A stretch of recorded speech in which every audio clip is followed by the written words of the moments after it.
এই কথা কোরআন কারীমের ভিতরে আল্লাহ বলেন, ফাআম্মা মান তাগা ওয়া আতারাল হায়াতাদ দুনিয়া ফাইন্নাল জাহিমা হিয়াল মাওয়া। যারা সীমা লঙ্ঘন করল, ফাআম্মা মান তাগা ওয়া আতারাল হায়াতাদ দুনিয়া, যারা সীমা লঙ্ঘন করেছে, আল্লাহ রাব্বুল আলামিনের সীমার বাইরে যারা চলে গেল আর পার্থিব জীবনকে প্রাধান্য দিয়েছে, ইবাদতের ক্ষেত্রে পার্থিব জীবনকে প্রাধান্য দিল, আল্লাহর ইবাদতকে প্রাধান্য দেয় নাই, পার্থিব জীবনকে তারা অগ্রাধিকার দিয়েছে। আল্লাহ রাব্বুল আলামিন তিনি বলছেন, ফাইন্নাল জাহিমা হিয়াল মাওয়া। এই সমস্ত বান্দাদের জন্য জাহান্নাম বরাদ্দ হয়ে গেছে। জোরে বলেন নাউযুবিল্লাহি মিন যালিক। পক্ষান্তরে ওয়াম্মা মান খাফা মাকাম রাব্বিহি ওয়া নাহান নাফসা আনিল হাওয়া ফাইন্নাল জান্নাতা হিয়াল মাওয়া। আল্লাহ বলেন, যেই বান্দার ভিতর ভয় ছিল, তার দিলের ভিতর ছিল কিয়ামতের ময়দান একদিন হবে, ডে অফ জাজমেন্ট একদিন হবে, সেই আল্লাহ রাব্বুল আলামিনের আদালতে আমাদের সবাইকে দাঁড়াতে হবে। আর যদি আমি কোন খারাপি লুটপাট জুলুম অত্যাচার করি, কাল কিয়ামতের ময়দানে আল্লাহর সামনে আমাকে জবাবদিহিতা করতে হবে।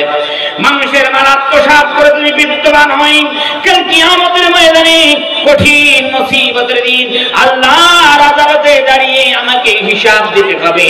আর যদি আমি ফিতনা ফাসাদ করি, চুরি ডাকাতি রাহাজানিও করি, কাল কিয়ামতের ময়দানে কঠিন মুসিবতের দিন আল্লাহর সামনে দাঁড়িয়ে তার হিসাব দিতে হবে। যদি আমি সুদ ঘুষ নেই, সুদ খাই, ঘুষ নেই, কাল কিয়ামতের ময়দানে কঠিন মুসিবতের দিন আল্লাহর আদালতে আমাকে সব হিসাব কিতাব বুঝাইয়া দিতে হবে। যাদের মধ্যে এই ভয় ছিল, আর সে এই ভয়ের কারণে নিজের প্রবৃত্তির অনুসরণ করে নাই, নিজের নফসের অনুসরণ করে নাই, ওয়া নাহান নাফসা আনিল হাওয়া, মন চেয়েছে গান বাজনা শুনতে কিন্তু শুনে নাই, মন চেয়েছে চুরি ডাকাতি করে বিত্তবান হয় কিন্তু সে নিজের মনের দিকতায় সাড়া দেয় নাই, মন চেয়েছে মানুষের উপর জুলুম অত্যাচার করি কিন্তু করে নাই, মন চেয়েছে যে মানুষের আয় ফেলে একটু নিজের জমিনটাকে বাড়াই কিন্তু সেই ব্যক্তি করে নাই, মন চেয়েছে মামুনদের মন চেয়েছে বেপরদায় হালকা কাপড় পরে ঘোরাফেরা করি কিন্তু আল্লাহর ভয়ে সে করে নাই।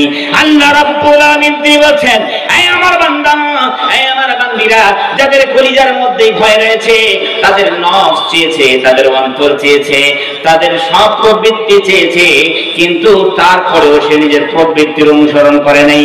আল্লাহ বলে, বান্দারে, দুনিয়ার বুকে আমাকে ভয় করে অনেক কিছু জিনিস তুমি ছেড়ে দিলে, আমি আল্লাহ রাব্বুল আলামিন তোমাকে কি প্রতিদান দেব?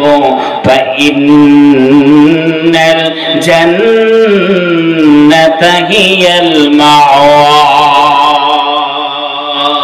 আল্লাহ বলছে, বান্দারা, তোমরা এই প্রবৃত্তিকে অনুসরণ করো নাই, আমাকে ভয় করেছো, যাও, তোমার জন্য জান্নাত বরাদ্দ হয়ে গেছে। জোরে বলেন সুবহানাল্লাহ বিহামদিহি। জান্নাত বরাদ্দ হয়ে গেছে তোমাদের জন্য।